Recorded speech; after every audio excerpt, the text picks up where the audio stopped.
jump in the door at any moment. We're But totally, hopefully hey, not. my last book is on family relationships, daughters, children. I would like it if she comes in. Really, there's nothing that will disturb us,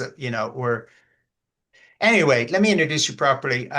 My name is Frank Schaeffer, and this is my podcast, In Conversation with Frank Schaeffer. And my guest today is Petra Costa. And Petra is a Brazilian filmmaker and actress and member of the Academy of Motion Pictures Arts and Sciences here.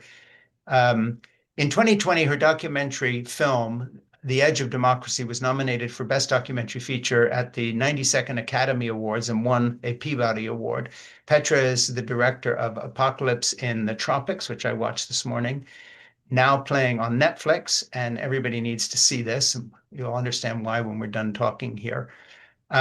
This is In Conversation with Frank Schaeffer, and I'm asking you now to please subscribe right now on YouTube, where we are going live and where this will be playing forever, or until the world ends or Jesus comes back or whatever happens. And also, please go to Spotify and Apple Podcasts and subscribe. And to my Substack, it has to be said commentary page at frankschaeffer.substack.com. You can also follow my new project, which has just come out on November 1, The Gospel of Zip, at thegospelofzip.com. And that is a book that is for sale on Amazon, but also is a different sort of project because I read the whole thing out loud for 8 hours on YouTube. It's up live and it's free.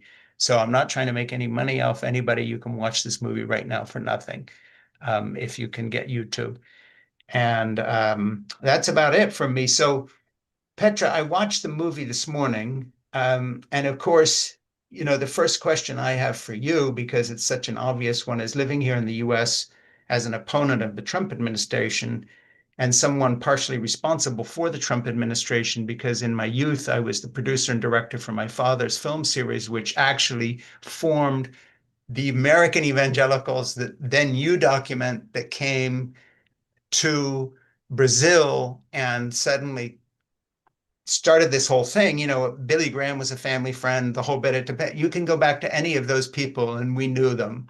Um, so when I watched the movie, what struck me is of course, it's sort of a piece of my family history in the sense that we were very influential in the evangelical world, which I left about 40 years ago, but nevertheless, I understand it.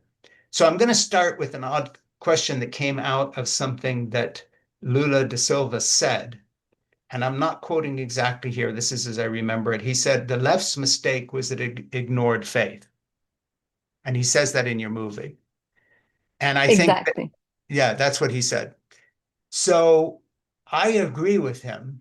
And I have been trying to argue that with my American friends who are more to the left or came from more of a left-wing secular background, saying that you can't understand why Trump is there unless you understand how angry the evangelical community has been for 50 years at being ignored, and also the kind of arrogance of the secular left, especially in the academic community, and just totally ignoring that part of the culture and not having a conversation with it. So that's not what your movie's about, but I was so struck by the fact that Lula da Silva put this exactly as I would put it, that it sort of jumped out of the movie. So I know it's a weird place to start, and it's not really biographically about you, but I just wanted to ask you, when you heard him say that and you edited into your film, so obviously it was an important statement. Um, at another point, you had said, well, you didn't know anything about the Bible and all these people, so you decided to learn something about evangelicalism. I just want to ask you about that journey and how you interpret what he said about the left's mistake was to ignore faith in terms of the ramifications of how that played out with these crazy evangelicals and Pentecostals and others, bringing Bolsonaro on the scene and so on. It's all part of one picture, but it also is very much where we are now in the US. So I'm not going to Hmm. ask all my questions at such length. I'm going to throw that out to you and just see where you want to go with it. Yes. Well, first, it's an honor to be here with you. I saw many documentaries about Christian fundamentalism, the evangelical movement in the United States, and through them, I got to know the work that you and your father did, Yeah. and read as well about the extreme importance that the documentaries and that you did on abortion like was what really made that turn into the theme that would then be embraced and championed by Jerry Falwell and the creation of the moral majority. Yeah. And in the process of watching all that, it was a very uncanny experience because it was watching my present and my future. Because in Brazil, what happened in the United States in the 70s, 80s, 90s Mm. started to happen in Brazil only after 2013. Sure. That the evangelicals really tried to appropriate themselves out of politics and become a political movement Mm. with such force, right? And and what we're seeing play in Brazil is a condensed and very fast version of what has happened in the United States in the past decades. And and yes, I think that statement of Lula, that one of the mistakes of the left was to ignore religion, I think summarizes a lot of what I have discovered with my own investigation. Because Sure. at first, as a progressive, of course, I was revolted with the rise of the far right and perplexed by it. And then when I tried to understand why did it have and how did it gain working class support, Yeah. did I discover it was thanks to the evangelical embrace of the far right, both in Brazil and in the United States. And then when you start to look at it, yes, that also comes from many years of neglect from the left. In Brazil, that played out differently in the sense that there was this whole backlash against liberation theology, right? That Yeah. there was a very progressive movement inside the Sure. Catholic Church that was liberation theology, and and and a project from the United States to silence it, and from the Pope as well. Um, but we see the progressive parties very much becoming parties of the elite in the last decades, Right. and the far right embracing the working class through its discourse and its actions. I think that's even more accentuated in the United States than it is Very in much so. Brazil Yeah. And I because saw a of the real parallel two-party with your system, film. right? Your friend and producer, Alessandra, is here. So let's let her in and then we'll continue the discussion. Great, So yes. Ernie's going to bring her in here and then we'll keep going. Um, I see her name popping up here. Anyway, when we continue, we'll be talking more about the movie. And Alessandra is I'm here. actress producer. Hello. Hi. Hey, I'm how are so you doing? sorry. I was in the waiting room. Well, I was didn't a I? little late. Ernie was going to let you. We were just in the middle of a question, so Of um, course. let I me introduce apologize. you, Alessandra. This is a really international production today because I'm north of Boston, and you are. Tell me where I'm you in are. Rio. I'm in Rio. You're in Rio, and Petra is in an art gallery somewhere for Christmas. And we're talking about the movie. Let me just introduce you. Alessandra Orofino is a non-profit executive activist, director, producer, and writer with extensive experience in advocacy and campaigning. She is a fellow at the Obama Foundation and the Ashoka Network of Social Entrepreneurs. She has a degree from Columbia University in Economics and Human Rights and is the co-writer and producer of Apocalypse in the Tropics, which we are talking about today and which I watched this morning. And where we began was simply with the question that I brought up to Petra in reference to what Lula da Silva said when he says, in your film, the left's mistake was to ignore faith and ignore religion. And I said, well, the same thing happened here in the US. And of course, my family was a very famous evangelical family. And many historians, like your friend Ronald Balmer, who introduced me to you and said, you've got to have Petra on your show, has written books about the fact that, my father's influence and so forth and so on. Back in the 1970s, I was part of the religious right myself, and I wrote and directed the film series that made the abortion issue in America, really created the pro-life movement in the Protestant evangelical wing out of thin air. And something I would tell both of you that comes from my personal history that I think would interest you, in terms of the fact that you both become kind of historians and documentarians of this part of history, was that when we made Whatever Happened to the Human Race with Dr. Siebert Koop, who became Ronald Reagan Surgeon General, and my father, Francis Schaeffer, in the late 1970s, when it was released, our fight was with evangelical Christians who were saying, this is not an issue for us. This is a Roman Catholic issue. Why are you talking about abortion? And we had to convince them to make this an issue. So that I think when you come from the progressive side, you look at the evangelical movement as a sort of a monolithic whole, but it wasn't that. The evangelical movement that we addressed in the 1970s was, all about personal salvation, following Jesus Christ. There were as many evangelicals voting for Democrats as there were for Republicans, and it was the moral litmus test, family values issues, that they used and we used in the same way that Bolsonaro did in Brazil to electrify them on a series of issues that, you're either for abortion or against abortion, for gay rights and again, but that was not the way the evangelical movement was, before we got involved. And then, of course, I left that movement and have become a critic of it. And the only reason I'm mentioning that is because I just wanted to say what I said to Petra earlier, and that was the story in the movie that you all made is our story too. It's just the same story later. And the crazy part is so much of that was transposed into the Brazilian context by the influence of American evangelicals, particularly Pentecostal and charismatic Christians. Okay, so that's it. I've introduced you a little bit, Alessandra. By the way, are you Brazilian or Italian? Because you've got an Italian name. I'm Brazilian. I'm Brazilian. Okay, but do you have some Italians in your Oh, background? sure. Yeah, my grandparents were Italian. So Allora bene, I am technically also Italian. I have an Italian passport, but I never lived in Italy. I don't have that kind of attachment to the country. Let's put do it you that speak way. any Italian?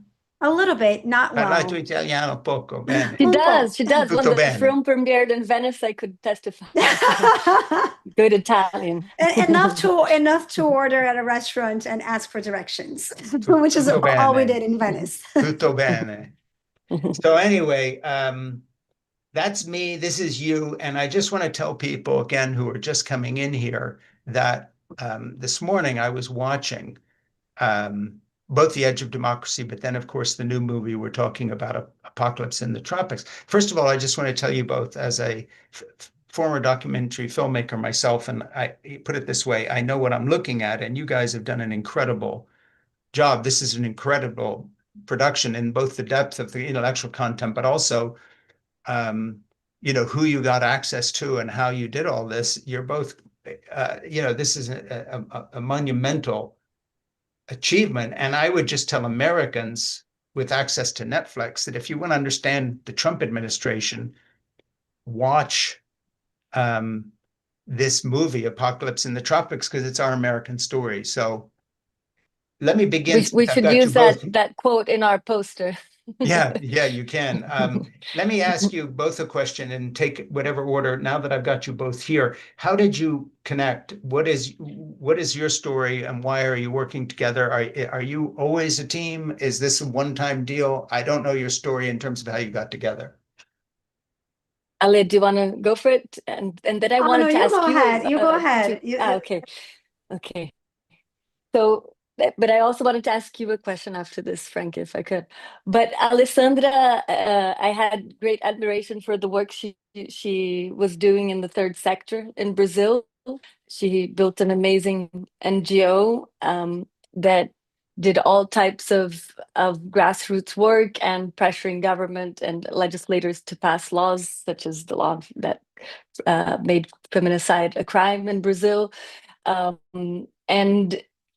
And when I saw her making just a kind of John Oliver Brazilian version with a great comedian in Brazil as a weekly show, but also a very interesting up doc in the beginning of the Bolsonaro government, I asked her if she would be interested in producing this film.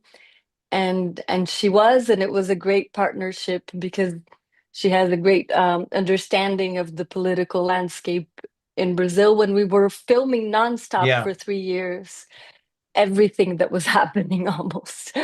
At first, we started making a film that was just like bearing witness to the horrors of the administration, Bolsonaro's administration during the pandemic. Yeah. And then from the material, we both realized that what called us most our attention was the holy war that was happening, Yeah. Well, and some of the most decided to memorable focus on that. shots in the movie are watching people kneeling and praying on the street to get rid of the COVID pandemic. And of course, what they needed was vaccines. And now in America, ironically, with the Trump administration, it's turned into an anti-vax administration with Kennedy having, driving our medical profession into hiding, basically cutting funding to today. I just read in the newspaper, they've just cut the funding for the Pediatric Association because they've taken a pro-vaccine approach. I mean, we're in the middle of our own insanity here. It was crazy watching a movie this morning, I'll just tell you, because it was literally not just ripped from our headlines, but it was like just watching a newsreel of my moment now here. Mm-hmm. So, Mm-hmm. Alessandra, just talk to me a little bit about the production of this film and your involvement in it. Of course. So as Petra said, we started filming during the pandemic. We Yeah, didn't really know what the film was going to be. And then little by little, we understood by watching the material that was coming from the team, that was coming, from our cameras, that this kind of strand of faith and religious fundamentalism as yeah, it relates to politics was a really big one. And from then, we decided that we needed to, well, talk to people that could help us understand that world. But there was one particular character that Petra had inadvertently filmed with in 2016 that whose name we kept hearing in the material, in the interviews that we were having. And that character was Silas Malafaia, who then became a protagonist of sorts in the film. And Silas is one of Brazil's biggest televangelists, has been on TV for 30 plus years. We're all in Brazil very familiar with him. But it was still a shock to see just how far reaching his influence was, including in denominations and churches that were not of the same denomination as yeah, himself. So he's more of an influencer than a religious leader in many ways. And his influence inside of government was growing little by little as other Bolsonaro allies were falling. So we decided to reach out to him, and we scheduled the first interview through a reporter that had already done a few interviews with him, and they were all excellent. So we really loved the way that she approached the subject sure. and built a relationship and filmed with him over many years. So that Mm, was one piece of it. And that was not only the Silas piece, but a lot of the shoots that we were having here in Brazil were in kind of direct cinema style, very much mm. just essentially bearing witness to those characters, how they moved in the world, and what was going on around them. And that was a big part of the production and our efforts. Yeah, But fairly soon into the process, Petra and David Barker, one of our wonderful editors and writers, also realized that we needed other layers in order to tell this story fully. sure. So not only had we had to produce the direct cinema layer, but we then added a second layer, which was mostly told through the paintings of apocalyptic, passages in the Yeah, of Bible. course. That was the kind of the more theological and historical layer, where we go into the kind of the motivations and the story and the context, including the theological context that helps Mm, explain these movements that we were witnessing in real life. mm. And then to that, we ended up adding a third layer around the construction and destruction of Brasilia as our metaphor for democracy. And that was Yeah, also a very interesting thing to understand and to produce around, right? Like, how do we tell that story? And it's one of those things that in the context of the production, you can never really know yeah, until it happens. So, Petra had already been playing with this idea of Brasilia, and the fact that the initial plan for Brasilia had a church, a cathedral in the middle, and then they removed it, and all that means for this kind of new country that was trying to understand itself as a nation, and so on and so forth. And then after we had stopped shooting and we were already moving into editing and so on, the invasion of Brasilia happened, and we had to remobilize the entire team and send them to Brasilia to film the kind of destruction of the buildings of the three branches of power, and that ended up being the final scene in the film. So it was an adventure as a production. It was not a linear process by any means, but very much a production that I think needed to be responsive to the creative and also responsive to the world. So what was happening around us. So like two very strong forces that we had to respond to, both Petra's creative mind in collaboration with this wonderful artist that we had in our team. And that was a big force that we had to respond to because a lot was coming out of that. Yeah. And then, of course, the madness, the sheer madness of what was going on around us and the effort to document that.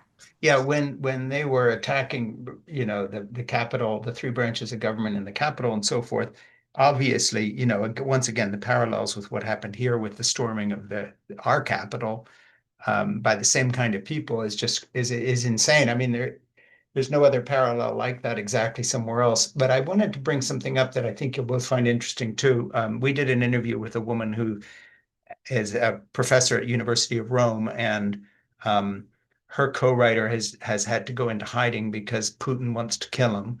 And they did a book showing the connection between the American evangelicals in the 80s and 90s, 1980s and 1990s, getting involved with the Russian Orthodox Church and inspiring them to become social activists that have now supported Putin in his war on Ukraine. And there's an exact parallel with the story in Brazil. And again, it's American evangelicals like Dr. Dobson from Focus on the Family, also a friend of mine back from the past, from years ago when I was involved the fellow from the family. Yeah.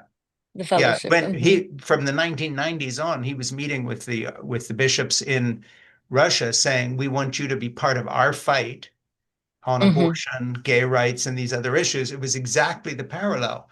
And her book lays out very clearly. What is the name? I'd love to know. Ernie will put it into the notes here for me. Fascinating. Great. Yeah, but what I'm saying is that this story has repeated in two completely different cultures, which had traditional church structures, the Russian Orthodox Church in Moscow with Archbishop Kirill on one hand, and then, of course, the Roman Catholic Church in Brazil. Now, in Russia, there is not a big charismatic evangelical movement, but there has been American influence to create this kind of level of social warfare, which the church is using as an excuse, and which is why people like Tucker Carlson and American right wing support Vladimir Putin, because he too is anti-gay, anti-trans, et cetera, et cetera, et cetera. So he's, you know, he is a totally insincere man, as obviously Bolsonaro was as well. But it follows very much the same pattern. I just wanted to throw that out there. Yes, it's quite amazing how I feel America has thought out and invested and financed the rise of religious fundamentalism around the world. Yeah. And not just Christian, right? Much the same story. So you had a question earlier and I cut you off because I did. I would love to I have two actually, if you can choose. But so you asked me, how did I see the mistakes of the left? But you seem to have very strong opinions about that as well. I would love to know how you see the mistakes of the left regarding the religious population and or specifically the evangelical population, and also what made you come out of the religious right. Okay, well, I'm 73, so I have an excuse. If I forget the second question, you can remind me. Yes. By the way, Dr. Christine Stokely, and her book is called The Moralist International, Russia and the Global Culture Wars, Orthodox Christianity and Contemporary Thought. That's what you're asking about. Thank you. She teaches in Rome University, and she's a brilliant woman, and lots of people watched her interview with me. But her book is absolutely amazing because, you know, it's something that I knew a little about, but I didn't understand the close collaboration between the Russian Orthodox hierarchy and American far-right evangelicals as early as the 80s and 90s. And which resulted, yes, I had never heard about that. Yeah, so you should check her book out. Anyway, okay, so your question was why did I come out of this and how did I, you know, and change and so forth. But before that, you wanted to know my opinion. I think that I read a book recently called Dominion by Tom Holland, who's the United Kingdom's premier historian of Rome and Roman civilization. And he has a podcast called The Rest is History with Dominic Sandbrook, which is the #1 podcast in the world right now. We love it. Mm-hmm. So Tom Holland wrote a book called Dominion. And the subtitle of the book is How the Christian Revolution Remade the World. And it's probably the most interesting and best book I've read in 10 years. If I was just going to give anybody one book to read, nonfiction, that actually will inform you of something, it would be Tom Holland's book. Tom is not an evangelical Christian. He's not a believer. He's a historian of Rome. He's an academic. Center left, maybe, something like that. And if you listen to the podcast, you know who he is. All right. But when he was doing the history of Rome and tried to chart what it was about Western civilization that actually fundamentally changed, why we don't have a legal slave trade anymore, why, you can't rape your housemaid and get all these sort of ethical changes from Roman times to our own. He was saying it was in the influence of Christianity for all its failings was inescapable. And that basically the big fallacy of the Western humanist, or you might say progressive left today, our biggest mistake, because I'm part of that group, is to pretend that somehow the values that we call Enlightenment or Renaissance values came out of nowhere, that credit has to be given to Christianity, even in the oblique sense, coming to something like gay marriage or feminism, that this doesn't come from nowhere. This is the logical progression of the teachings that the last shall be first, that the least of these should be given attention, that individuals are created in the image of God and so forth. That essentially, even when those are put in a secular context, one still has to look at, with honesty, at the Christian context that changed the culture. So Dominion is this, I got a copy of it here. I listen to I do Jeannie, my wife Jeannie and I listen to a lot of books. So we listened to it, but then I reread it. But I would just say that's the point I'm trying to make, that Tom Holland makes so well. And that is where the academic left, particularly I'm talking about the US that I know better, and Great Britain I know as well, made their mistake, was basically in saying, we've done something new, and becoming very arrogant and moving away from the basic commonality of experience. So if you look at someone like Voltaire, for instance, or Montesquieu or Rousseau, these are all Christian heretics. But what they left was the Christian faith, and their criticism of Catholicism didn't come from Mars. It came from saying, you have not lived up to the teachings of Jesus. In other words, their criticism was the criticism of the church for being hypocritical. And it's the same with the abolitionists in the slave trade in America. The British abolitionists like Wilberforce were calling for the abolition of the slave trade based on the fact that we can't call ourselves a Christian nation if we're going to have slavery, because this is a hypocrisy. So what Tom really points out well, and Dominion is such a good book. I mean, it's a really good book, that basically when you're finished that, you have to then really think about the fact that the mistake of the left that put Trump in power in America, I won't talk about Brazil because I don't know that situation except for your movies and what I read in the newspapers, was basically 50 years of fury from a group of people who were ignored on the sort of working class level, but also just intellectual people like C.S. Lewis, G.K. Chesterton, my father, Francis Schaeffer, and others. Bill Buckler, who started the National Review, some of these intellectual Catholics who I was friends with back in the 80s, and we knew him very well because he also lived in Switzerland. Their level of anger with the left was that the left would never credit them with anything. And I think the biggest example you see, and then I'm going to shut up, but you asked me, so I'm going to tell you. The biggest example of this, where it really, really drove it over the cliff, was the unthinking embrace of the sexual revolution of the 1970s by the left, starting with as if somehow this was a pushback against the constrictions of Christianity, when of course, that same sexual revolution winds up now, fast forward, ironically, with Trump and his accusations of rape, the way he treats women, and all the rest of this. So what Tom Holland is talking about is, look, we have to take a deep breath and step back and give credit where credit is due on this. And that's what his book is about. So basically it traces the history. And he's not at all saying, Christianity is great and everything else become great. That's not his point of view. But he's talking about the historical context with what we regard as liberal, left-wing rights and these sorts of things. So that's basically where my head has been at on this. And I think he's made a very good point. Thank you. Thank you. I wonder though if because, for example, Jerry Fowle seemed to have a very strong plan that didn't necessarily have to do with the morality of abortion to begin with, right? From what I understand Segregation. from Yeah. Randall Balmer, exactly, his issue was with segregation, Yeah. and then he used abortion, the abortion myth, as they call it, as the uniting force Very much between so. Christians. And it was fundraising too. It was to make money. You have to understand the leadership and the people are two different things.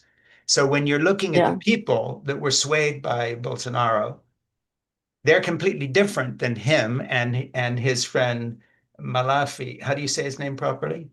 Malafaya. Malafaya. Yeah, Malafaya. These are bad people. But today, if you were going to give an advice to the left, what would be your advice today? So forget the leadership. They're totally corrupt on the right. Mm-hmm.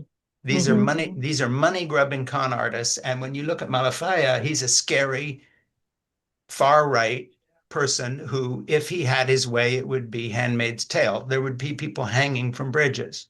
They would kill us. These are Yeah. these are wicked people, and they are not about either Christianity or human rights. This is just straight up pre-Christian paganism reborn in a Christian form. These are Romans fighting over the empire. These are Vikings doing their funeral celebrations where women are being thrown into the tombs with their men and the rest.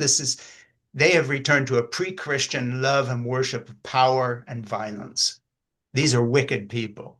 So we have to somehow bypass them and make an appeal to ordinary human beings who look for faith, who look for religion, who look for salvation, and just say, you're following false leaders. And I'm not saying that'll Yeah. work. I'm not saying if you would do this, this would succeed. But we've got to separate the corrupt, wicked leadership of these movements from the ordinary people who are not wicked people. Mm-hmm. Frank, do you think that it's possible to make that appeal directly to ordinary people and say you were following false leaders without being a religious leader yourself? In other words, is there a secular appeal there, or does it have to come from within the churches, from within the religious community?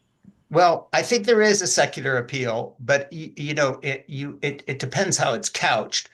I think that, first of all, if you're talking to people who are believing Christians, you have to say we would not have our modern idea of human rights without the teachings of Christ. We would not have this idea that the least of these, that it's not about power and domination without this part of Western civilization. I mean, look, I've in my new book, The Gospel of Zip, what I talk about is, just because you've asked me about my opinion, my opinion is this: the reason the teachings of Jesus resonate today with people is not because Jesus is the Son of God, because I don't believe he is, nor because that teaching is unique. It's because human evolution itself and our survival depends on one thing, and that's not the survival of the fittest, it's the survival of the friendliest.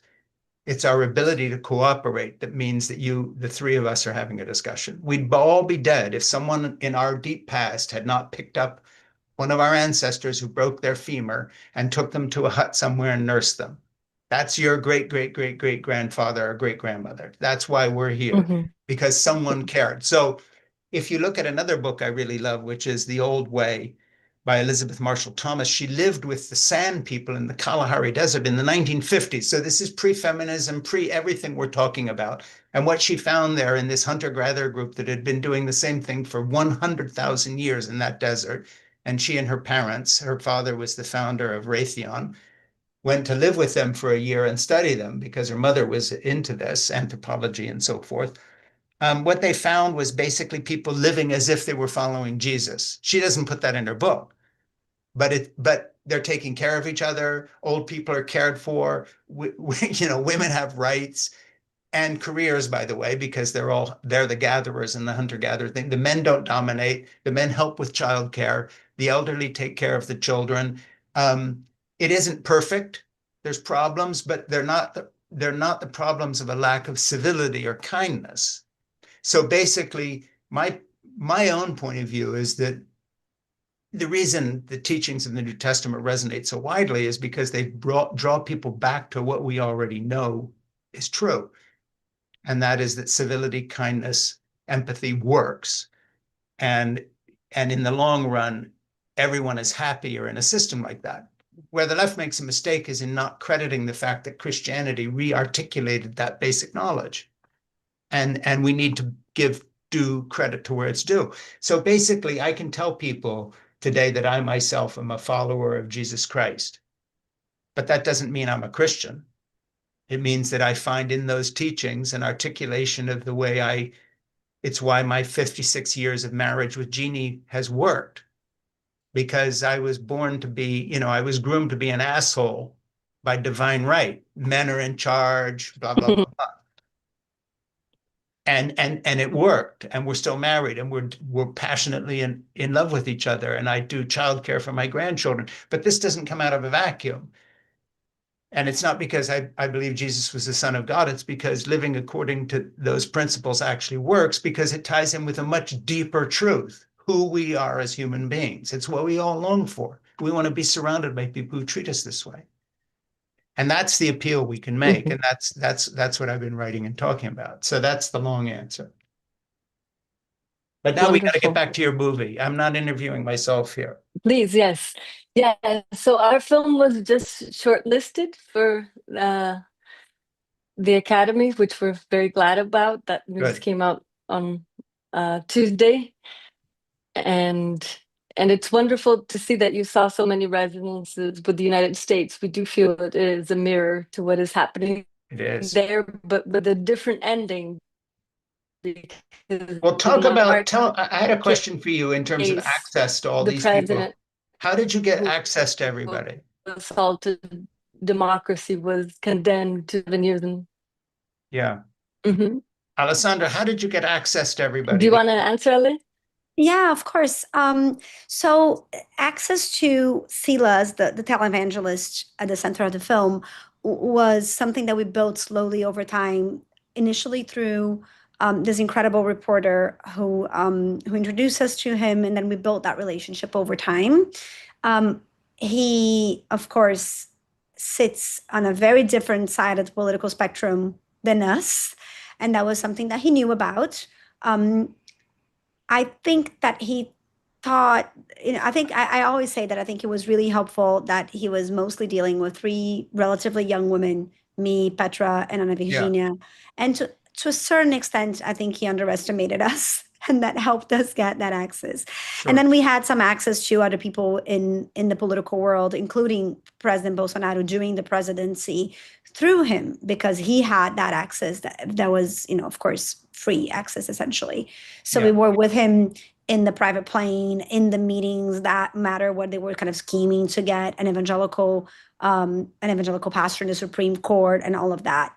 Yeah. But Petra had actually already interviewed the president, then President Bolsonaro, before he was president, back when he was just kind of a congressman that no one really cared about and everyone thought was a bit of a goof and a clown. Other figures, including Lula, we had to build that access through other means. Of course, Petra had already filmed of Lula extensively for The Edge of Democracy, but it was still hard to get access to him. He was also in prison for a big part of the shoot, and then we were already shooting the film when he got out of prison and was not only released but freed of the charges against him. And so that was also a bit of a twist in the story that we were able to witness, and then we built that access after he was released. And so on and so forth. There was also the matter of filming crowds. We have a lot of crowd scenes in the film, and that is not really a question of access in the same way that it is for a particular character or person, but it still matters. How do you actually build the possibility of filming in a crowd, particularly maybe a hostile crowd, Yeah. as in many cases of these kind of far right protests, and these were pretty hostile crowds, and we faced some difficult situations there, including towards the end when we filmed January 8th, the invasion of the Capitol, an attack on our team with one of the invaders attacking our our director of photography, and chewing on the memory card so that we would lose the material. So we had all kinds of interesting moments during Yeah. filming. And access was a constant kind of, a constant worry in our minds. Mm.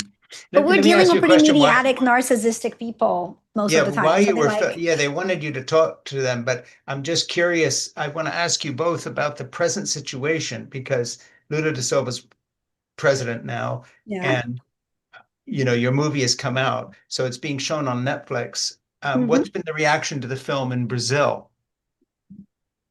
Well, it's been very interesting. The film was watched widely in Brazil, was one of the top most watched, not only documentaries, but just most watched, Sure. pieces of content on Netflix when it came out. Um, and that kind of wide distribution has ignited a pretty interesting public conversation. Silas Malafaia, the pastor in question, was included in the federal police's investigation on the attempted coup d'etat a few weeks after the film came out. And Yeah. a scene that we shot in the film was cited in that police report. So that was an interesting, follow up from that. He's been very much I think, considered very differently as part of the public debate around religion and politics and the emergence of the far right since the film came out. We've also seen some interesting commentary and reactions from within the religious field. Yeah. And that was something that we expected, but not quite in the way that it developed. We had, for instance, a few screenings in churches and observed, including in social media, a very healthy, robust debate around the role of faith and the role of politics in churches, not from a standpoint necessarily of protecting democracy, but from a standpoint of protecting the faith. So this conversation around the corruptive powers of power itself, Yeah. and Yeah. how seeking political power can sometimes lead to a change, a very fundamental change in what the church should be for. And that's a very live conversation here, for sure. Yeah, because obviously in watching your film, you could make the argument, and I'm sure people took this in Brazil, and you can tell me when you say church, do you mean the Roman Catholics or the Pentecostal charismatics, but maybe both. But I think one thing the film shows very clearly is that if you really want to damage the witness of Christianity on a spiritual level, do what Malafaia did, because this, you have destroyed the spiritual capital that makes Christianity unique and attractive, because now you've just brought it down to the level of the most basest grab for power. And I'm sure that that's part of And the argument. what's fascinating was that Malafaia was a critic of that himself in the Yeah. beginning of his career.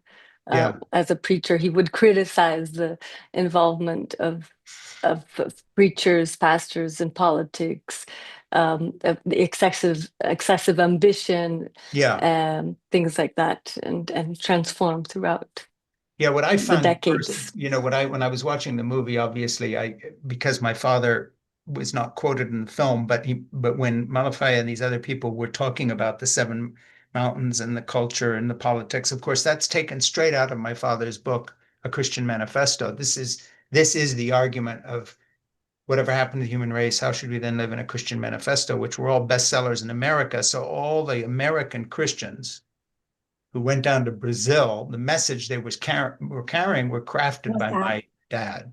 That is incredible. That is just incredible. And then to see it come out of his mouth so spontaneously, right? Like the moment when he tells us about the mountains, Yeah. and essentially the whole dominionist theory is he's driving his car.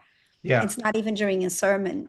And it's already part of the culture here. So Yeah. that's how ideas disseminate, I guess. And a little road rage with the motorcyclist. Yes. And Yes. And that would bring me to the question, like, what made you come out of that path of part ways with that religious right? There wasn't Right. one thing or one moment, but basically, first of all, I'm an artist. I'm a painter. So I was having some shows in Switzerland and in London and in New York, and I had some success as an artist. And of course, in meeting other artists, my parents gave me the freedom to do that. So thank God for that. They were pro art, which was one of the reasons they were so attractive to so many young people in the 60s and the 70s. So the brief fellowship where I grew up in Switzerland was sort of a fundamentalist commune, but it was a hippie commune. Had, British rock and roll people, all sorts of people there. So, it was when it came to the arts, my dad was living what he called Malafaya to do 30, 40 years later, which is take over the arts. He was giving lectures on Bob Dylan, and no other Christians were talking about this. He was very attractive to the people. So I was an artist. So first of all, I kept that sort of company. But the real thing that happened is that I found that when I got Jeannie pregnant when we were 17 and 18, and here we are 56 years later, still together with 5 grandchildren and 3 grown kids. But I I love was that. just such an asshole in my early years of my marriage, and really began to look at myself and say, what is it about what I supposedly believe that has turned me into this world-class jerk who is not the person Jeannie should be married to? She's stuck with me, and I really felt bad about it. And as I began to unpack that, it was very personal. It was, this theology of male domination and patriarchy is poison. And I have been told by my theology that all my worst instincts as a human male, irrespective of belief, are correct, that this is God's will. You're supposed to dominate your wife, tell her what to do, boss your children around, slap them if they misbehave. And I really, really began to rebel, first of all, against just be angry with whatever had contributed to that. So that was the beginning of my questioning about 10 years into my marriage. And then the second thing is I that love that.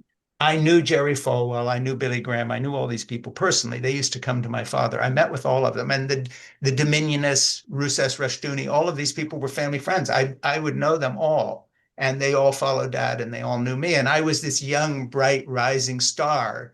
So people would say, oh, the mantle is passed, you're going to be the next thing. So Pat Robertson of the 700 Club, Jerry Falwell, they all asked me to be on their board when I was 23, 24 years old. Oh I my was God. Okay. So basically, the thing that then was weird for me is that it was like, I'm going to become one of these people. And by that stage, I knew they were thieves, liars, flakes, power hungry, complete liars. Pat Robertson had a diamond mine in South Africa. He made $1 billion that they bought with the money that people sent them as donations. I mean, these guys all make Malafaya look like nothing.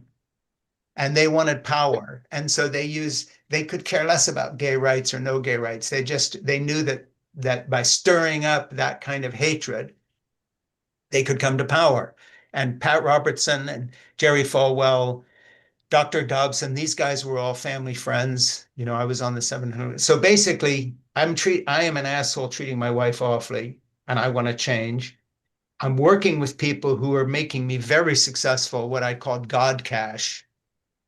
There was a lot of money around and so forth and so on. And I really, really began to rebel against becoming this kind of person. Now, here's the weird thing. The reason why is because my parents had many weaknesses and they were wrong about a lot of things, but they were not thieves. They were not flakes. So when I compared this big time American leadership to the way I grew up in this little humble mission in Switzerland, where we didn't eat meat very often because we couldn't afford it. It was very simple. My parents never took any money. They weren't thieves. They lived in two Your rooms. father had a true Christian belief, Frank. Yeah, he had a true Christian Frank, belief. He had no I'm gonna car. have to leave, unfortunately, because I have Yeah. something. But Alessandra's gonna continue, so we're gonna Well, swap from you the were here beginning. before, so we'll be back in touch. Exactly. And This Alessandra, was truly an honor, Frank. hey, listen, do me a favor, Petra, sometime get in touch with Ernie, because we always ask our guests to give us the names of other guests we should be talking to. Yes, yes. And if we could have a private conversation about our film's impact campaign, we would love as well. Any time. Just Ernie will email you my email and also my cell phone, and we can talk Okay. anytime because I love the movie. I'd do anything for it. Thank you, Well, Frank. thank you. I truly appreciate it, Frank. Alessandra, And don't go you away. are No, I'm you here. are I'm here. a living myth, a living myth. It's truly an honor. Hey, Bye. it's been great talking with you. So, Alessandra, talk to me a little more about what's going on in Brazil right now, because a lot of people watching would be interested in what you think of Lula da Silva at this moment and what's happening. Yeah, so I mean, the background here for those of you who don't follow Brazilian politics as closely is that Lula has been president since 2023. He was elected again in 2022. Yeah, Under the Brazilian constitution, you can have two mandates, two consecutive terms as president. But then, if of course, if you leave, not of course, in our case, if you leave politics, you can come back for two more consecutive terms and so on and so forth. So he already had two consecutive terms back in 2002 up until 2010.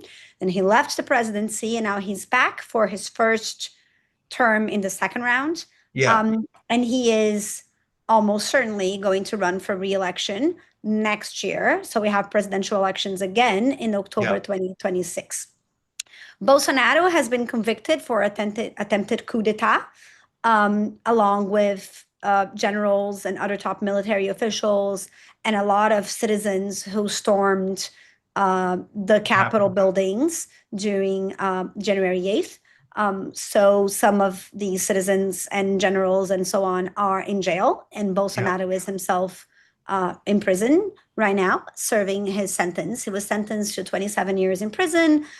There is now an attempt at the Brazilian Congress to essentially change the law to make the kind of jail time for the crimes that he was convicted for less severe. So essentially yeah, to ensure that he leaves jail in maybe 2 to 3 years.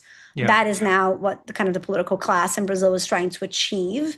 And the fact that Bolsonaro is out of the game, so he cannot run next year, for obvious reasons, has left the far right in Brazil kind of kingless. So there is a succession fight playing out as we yeah, speak. And there are a few potential candidates for the far right that come less from the far right and more from the traditional right, and that have alliances with the far right, yeah, but they represent a more kind of traditional centrist, more traditionally pro-business kind of element in the Brazilian right.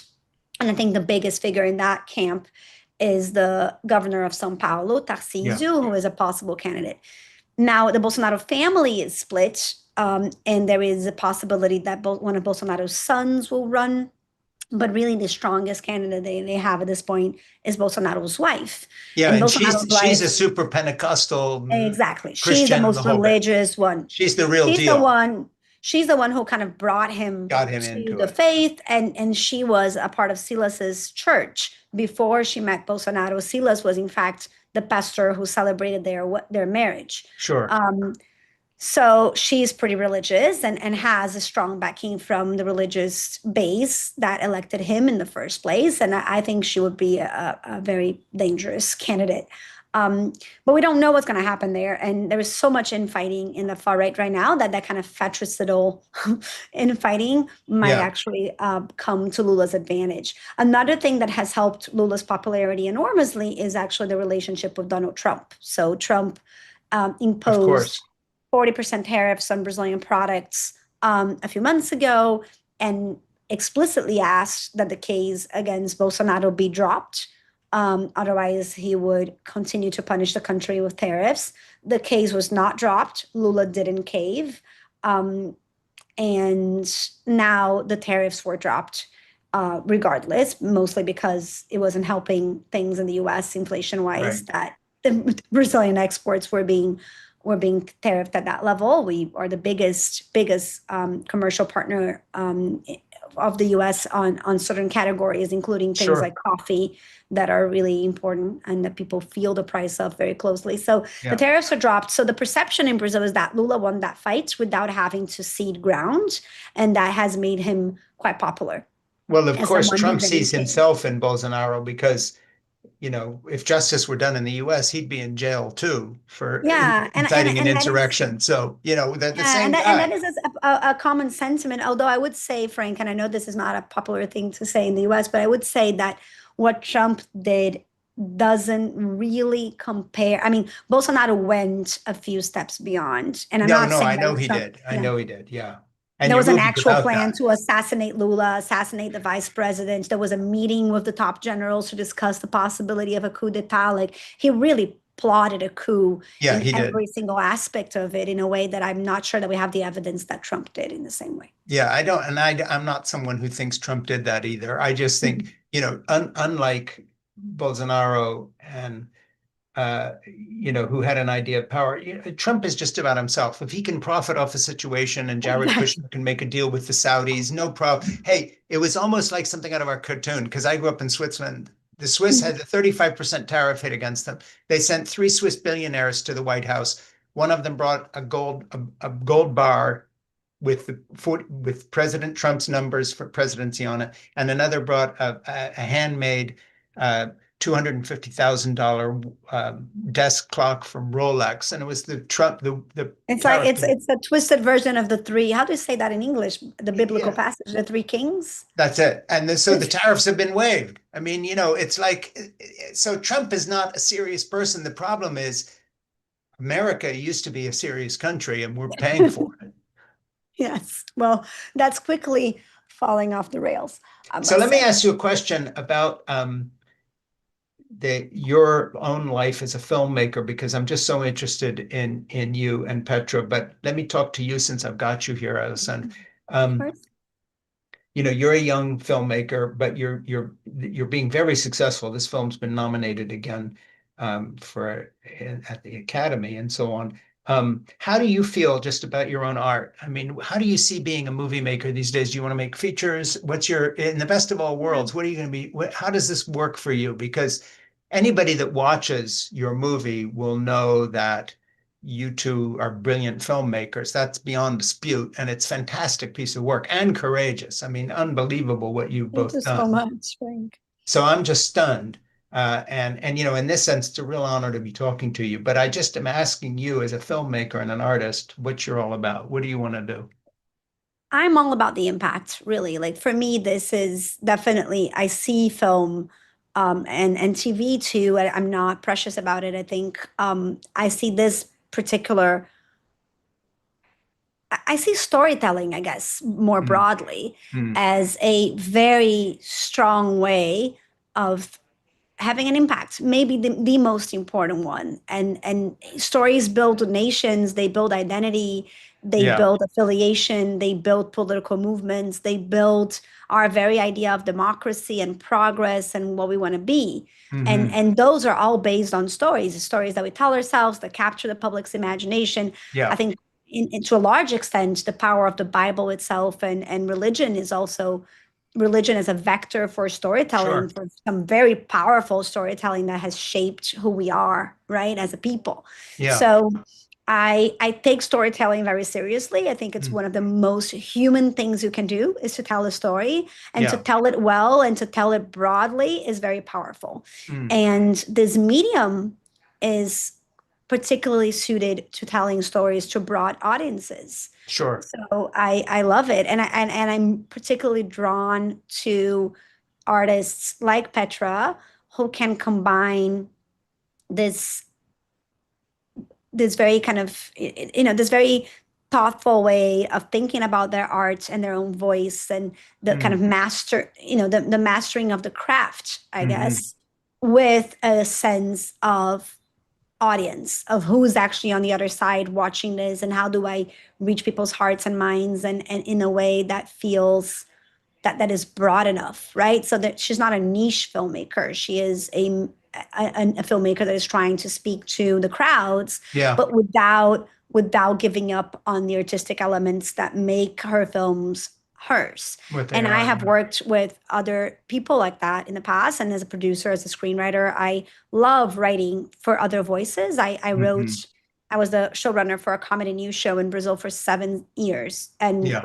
a very popular comedy show with like last week, John Oliver, but for a Brazilian audience. And Yeah. we have a comic who is sitting there every week Mhm. and going over the the kind of news of the week and reflecting on these things. And I was showrunner meant that I was producing, directing, but also doing the final pass on the script. So I'm used to writing something that has to feel true and be true for other people. Sure. And that's something that we also do in this film, right? Like it's narrated by Petra, but the script was written by a team. And Yeah. that to me is such a beautiful thing too. There's something about cinema in particular, Hmm. where the kind of collaborative aspect of it is also fascinating. It's one of those, I think, the few art forms where you just don't go anywhere without collaboration. There's no way you can make a Yeah. film by yourself, whereas you can definitely write a book or paint a painting or even do a dance by yourself. So Mhm. this is the this is the realm of collaboration, which I also love because it Mhm. allows us to be more strategic about where our strengths are and how Mhm. do we get to audiences. So for me, that's all it's all about. When you came out of this project, you know, interviewing all these religious leaders and so forth, my question to you, and you can answer this any way you want or not answer it at all, but I just wondered what your own views are in terms of spirituality. So I would describe myself these days as an atheist who prays. In other words, my mother raised me to pray. And so I pray for my children and grandchildren, and I believe that, this is a good thing. Sometimes I feel those prayers are listened to. Other times I don't. Intellectually speaking, most of the time I would say, no, I don't actually believe there's a God there. But then on the other hand, what do I know? I could be wrong. But I'm just wondering, you obviously have given some spirituality thought because you've been swimming in this this river for 4 years Yes. now. Where are you at? And what do So you think or not think? I was raised differently from Petra. Petra was raised in a secular atheist household. I wasn't. I was raised in the Catholic household, Mhm. um, and particularly my grandmothers were really important to me, and both were religious, Yeah, um, and so I went to church, and I feel connected to the Catholic community and that identity. Um, it's interesting because when I was about to do my first communion, there was this conversation in the family about choice. hmm, And when I had my own kids, I have two kids, two little girls. When I had my own kids, we also had a conversation about choice and whether or not they should be baptized, yeah, or whether we should wait and so that they could make their own choices around the mhm, faith that they wanted to follow. And I ended up baptizing them. Well, the second one hasn't been baptized yet because she's one, but she will be. yeah, And I ended up baptizing them. And to me, the reason was that, of course, I would respect any choice that they make in the future around sure, faith or any other aspects of their lives, but I want them to know that they were born in a community yeah, and that exactly, they come from that. They may yeah, choose to walk away from that or change it or do mhm, something else, but I don't know that we choose community in that kind of neoliberal way of like I have almost like a product of consumption, right? Like you don't choose, you were sure, born in a community and that is chosen for you. And it doesn't mean that you are bound to it, that you can leave it or question it or change it from within too. yeah, But it is important. And that is, I guess, how I feel about my own religion and my own religious affiliation. It's hmm, the communal aspect to me is more important than faith itself. I think what I believe, I do believe in God and I do pray, but I'm not particularly religious on my day-to-day life. hmm, Um, but I really love this idea of having a sort of affiliation for a community that also mhm, raised me and helped me become who I hmm, am and gave me values that are still important to me. So that is how I see it. Now, of course, shooting for this film and then editing it and being immersed in a very different kind of religious world where it wasn't just evangelical, which is a different kind of, different take on Christianity, let's put it that way, but also particularly within fundamentalist circles, which are Sure. not by any means the totality of the evangelical church, but of the evangelical churches, I should say. But that world of religious fundamentalism is so different Yeah. because it of course community is also very important, but it is very much about the dogma to the point, and I think that is the main weakness that they have, where, and we saw this, right, where they are very much willing to part ways with community members when they step out of line. And Yeah, that to exactly. me feels like such a huge violence, right? Like your community should welcome you, including when you fail, including when you disagree, and the fact that dogma is the central aspect of that, and that if you stray away from it, you can be excommunicated so easily. Yeah. That to me feels particularly violent. It has nothing to do with the political aspect, so it wasn't the object of the film, but it was for me one of the most personal aspects of making the film, meeting Yeah. so many people who had lost their community, lost their churches, because also as the churches became more political, they started mixing their theological views with their political views. So straying away from the political view also became a form of treason, and therefore reason to be excommunicated. So that was an interesting, pretty personal aspect of it for me as Mm. well. Yeah, and that's exactly the way I see things too. Of course, in the evangelical community, especially the Pentecostal, it's a series of personality cults. All these churches, the head of the Mhm. church, it's a series of personality cults. There is no structure. Yeah. And unlike the Roman Catholic Church, I'll be back in Rome again in a little while. And last time I was there last year, when you go into a Roman Catholic Church, um, It's very the, impersonal in a way. pardon me? It's very impersonal. I mean, in the sense that there is no single personality Yeah, but no one is asking you if you have a correct series of ideas that afternoon. And the thing is, from my point of view, spirituality, when I look how I've changed my minds about certain things, it's a journey. So when someone quotes a piece of a book of mine that I wrote 20 years ago, and they say, well, you said this, and I say, yeah, well, that's what I was saying then, but this is now, and I'm at a different place because and I think the Roman Catholic Church is brilliant in that sense that it allows for the spiritual journey within the structure. It's not as fixed. So Yeah. there's plenty of room for you in the Roman Catholic Church now, Yeah. given your views, because it's not just a dogma. Yeah. By the way, how are the girls doing? They're doing great. They're wonderful. So They're how old really is fun the in the oldest life. child? The oldest one is 7, and my Yeah, youngest is 1. that's great. Meaning that I was pregnant when we were finishing this film, and I was very pregnant when we released it in at Venice Film Festival Yeah, last year. So it's been quite a journey. And Petra was pregnant when we started it. yeah, So our pregnancies kind of bookended the project in this very interesting way. And it was funny because so much of what we heard in churches was about humans' bodies and our own autonomy over our sure. bodies. And we both went through pregnancies during the project and also had girls. I think that it's not explicit in the film in any way, but I would say that it very much informed our view of what Where we you were were coming from. witnessing. Yeah, Well, absolutely. and as parents and as mothers, you have a stake in the future. Exactly. I mean, Yes. it's because I feel the same thing with my grandchildren now. Our kids are raised, and I have these 3 of my 5 grandchildren live, in my neighborhood, and I've been doing all their childcare for 17 years with my Oh my wife. God. So they've never had a babysitter. Oh, I love that. I'm Well, it.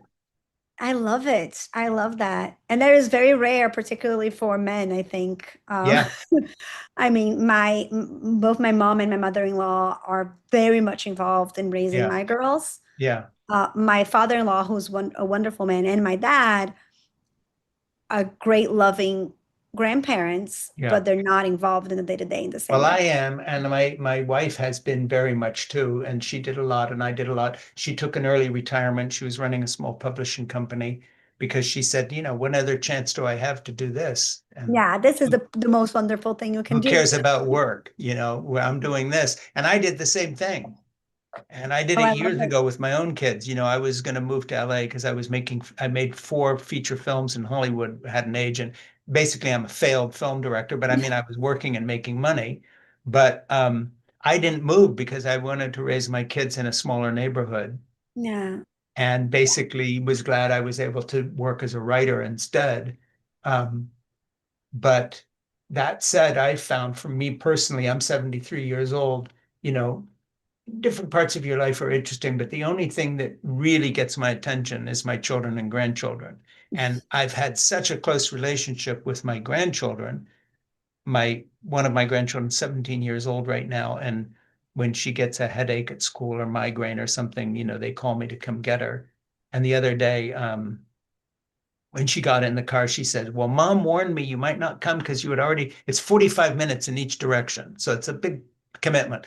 She might not come because you've already been to the school twice that day for my sister and her brother." And she said to her, "I told my mother, of course, Ba," she calls me Ba, "of course, Ba will come." And she Oh, I counts love on me. that. Well, this room here, which is my studio, I would walk around this room while she slept in my arm every single day. This is where she napped. And, we're like this. And there's nothing else in life that's even close. I mean, Yeah. No, I agree. I mean, they're the lights of my life. I love my work and I love doing it.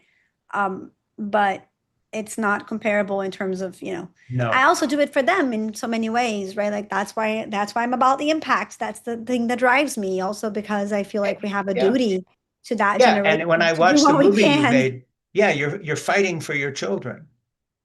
I'm trying to. Yeah, I mean, you are. That film is an incredibly, I don't think people will understand how significant that movie is until they see it. But in the context of Brazil, you've really made something important. I think it's going to actually change things there, the way people think. You were talking about how do you reach out to people. And I think your film can change something. I mean, I I hope think people so. looking at that will walk away. There will be people who are evangelical Christians or in the Pentecostal movement who will look at that movie and they will think a little bit, I think. I mean, that must be the reaction. I think so. I mean, that's what we saw in some of the churches where we showed the film and also just in the chatter on Yeah. social and so on. And it's such an interesting, the conversation is so different around a film within religious communities and outside of them. Yeah. And it's such a, but the conversation is happening within and without. So it's an interesting aspect of that kind of reception of the film that we What are you weren't quite working on prepared. now? And then I'll let you go. No, I won't let you. You're going to talk to Ernie because when we're done here, we need to get some, um, Sure. I am gonna have to go in a few minutes because I have a meeting, but I am working on a few different things. I'm really, really hoping to work more in fiction. So I have a couple projects in development in the fiction department. hmm, I also have a podcast that is quite popular in Brazil, and my company is producing now other podcasts by other, people more in kind of the political world and the newsy world. So it's a other form of narrative, and I love that. And I have a whole strategy within my company to work more with stories around climate. So I'm very yeah. interested in that storytelling, and I feel like that's a piece where national identity and this idea of what's important and what's precious and what's prosperity, all of these things are quite crucial to getting the policies that we need to Hmm, sustaining popular support for them. And I I really want to work more on that. So yeah. there I have a whole That's a good climate and project. storytelling strategy within the Yeah. company itself as well. Well, we're all breathing the air that you create in Brazil. I mean, Exactly. quite Quite literally. literally. So yes. Unless you're successful, we're not going to breathe. Other than that, it's unimportant. Other than that, no No stakes at big all. deal. Hey, before we end here, I want to thank Randall Balmer, our dear friend who we've had many times on this program, or it's not a program, but on my podcast, an author, for introducing us to you and to the film. And Absolutely. then the only thing I would say is if you have the time sometime, um, because I know that you'll be interested, you should read my novel, Portofino, Oh, okay. I will love because of that. everything I've written in terms of capturing not just my childhood, but it's a work of fiction, and it was very successful when it came out. It's in the UK, it's all over the world. I don't think it's in Portuguese, but it's in a lot of different languages. But you read English. But read Yeah, Portofino sometime in it, because from this conversation, I can just tell you that you'd be very interested. I You will love would that. You would I enjoy it. It's a work of humor written from the point of view of a child. Okay, I love it already. So, Okay. and your kids would like it. And it's not a children's book, but anybody who's involved and invested in parenthood and childhood will totally get it. And you have the language for it because of the movie you've made. You will totally get it. Okay, cool. Okay, I'll check it out. And Frank, you're this was such Italian, a pleasure. Portofino, Portofino. Portofino, yeah, almost. Tutto bene. All right. Well, listen, stay on for 1 minute and please talk to Ernie, my producer, Yeah, before you leave. And I'll just thank you again. This has been great. And I'll do anything I can to help you with whatever project you're working on. Let me know. thank you, Frank. I appreciate it so much. It was such a pleasure. Yeah, Have a me good too. And Ernie will give you my contact information and we'll give him